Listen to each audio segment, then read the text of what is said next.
Hello and welcome back to Ms. Beatty's Resource Room. Today we're going to be talking about some coping skills. This video is specifically aimed for parents and students, or parents of students that struggle with either anxiety or depression, or they have autism or something like that, and because they are out of their routine, this may be causing some concern and meltdowns and stress levels to be heightened.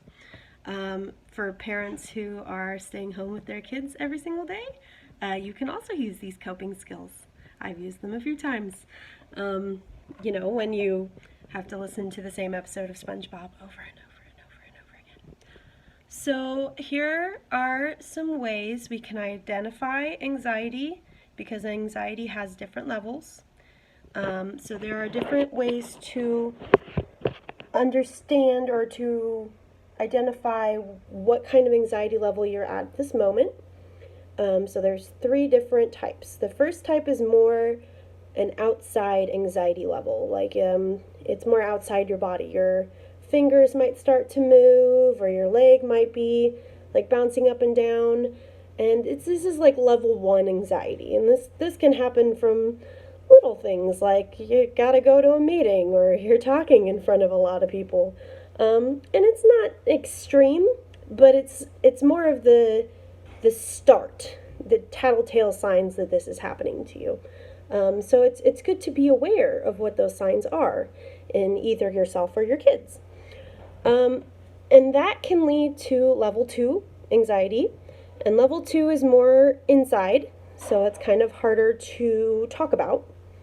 But some telltale signs are you start struggling with breathing, your heartbeat goes faster, things of that nature, things where it's more inside than outside. And so this is very important to know, because at this point, this can quickly lead to level 3 anxiety, because when you're not breathing and you're stressing out, that's when your stress level gets higher. So, and level 3 is kind of where we are, to the point where we're not able to talk and not able to express what's wrong with us or why we're stressing out. This is more of a nonverbal lockdown.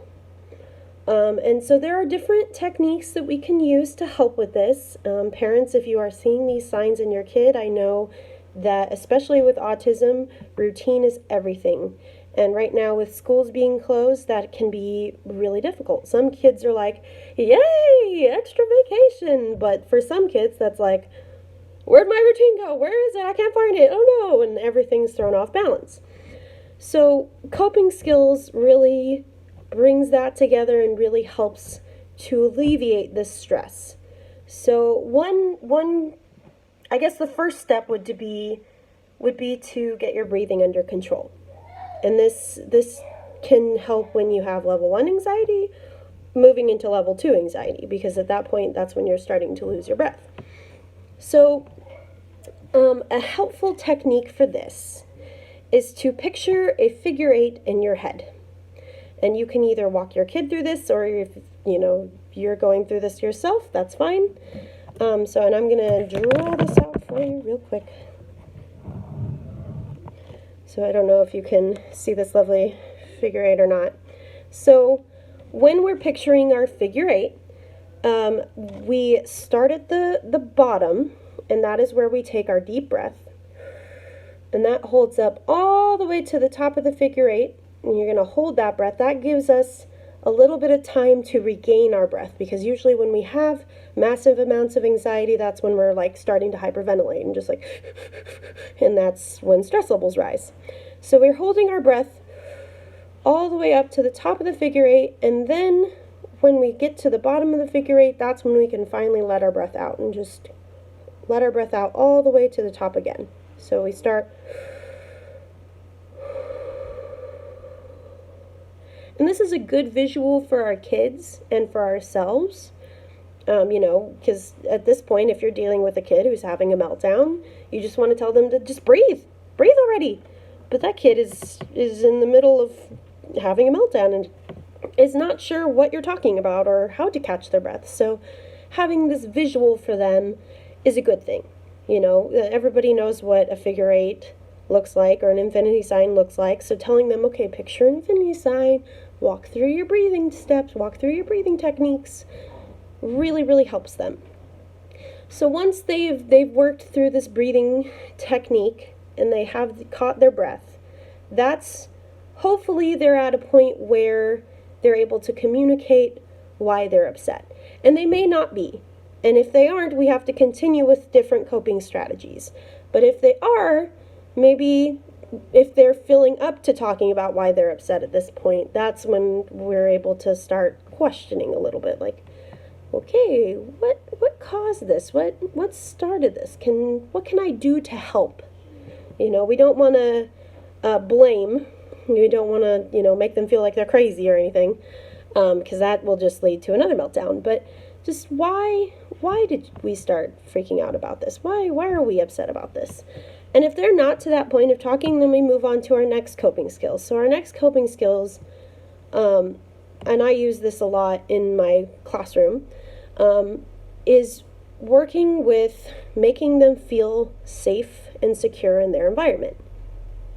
So one way that we can do this is working on our mantras. And I know it sounds silly, but again, I've seen this in an everyday classroom work miracles. So when you have a student who is just completely shut down, all that anxiety is in their chest, they're telling themselves in their head, I am useless, I can't do this is too hard for me, I'm falling apart. All of those bad thoughts tend to be attacking them at that point. So, we want to bring them back to a safe place and ensure them that they are in a safe place.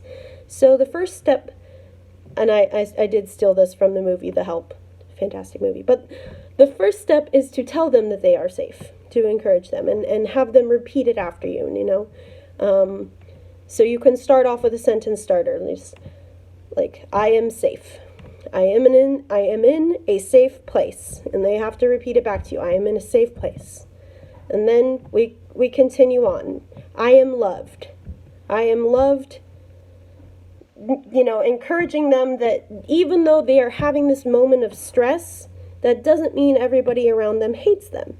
And when you're dealing with depression and anxiety, that tends to be a big concern, is in their heads, they're telling themselves that everybody in this world hates me, the teacher is picking on me, this person hates me because they said this. It tends to get stuck in their head and they aren't able to communicate at that point.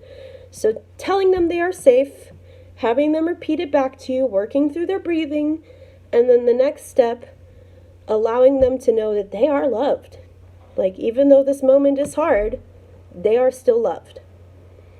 And then the next step is letting them know that they are important. And I think that this is where that really brings them back to reality and letting them know that, yes, there is somebody that still cares for them, even though this is all going on, and kind of just counteracting those dark thoughts that are happening in their head at that moment. So they are safe, they are loved, they are important, and the final one that just hits home every time, they are strong.